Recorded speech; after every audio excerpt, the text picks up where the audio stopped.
Hello everyone, welcome back. Today in this video I'm going to show you how to use effects in iPhone, iPad in iOS 15, 16 and 17.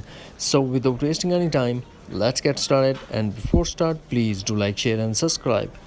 First of all, we are going to launch messages and type the message that you want to send, then tap and hold the send button and you can use the effects.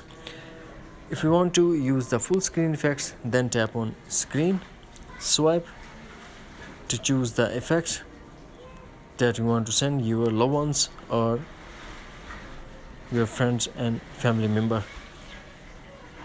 These are the cool effects on iMessage that you can use by swiping right or left. That's it. Hopefully friends, you found this video helpful. So please do like, share and subscribe. Thanks for watching. Take care. Bye bye.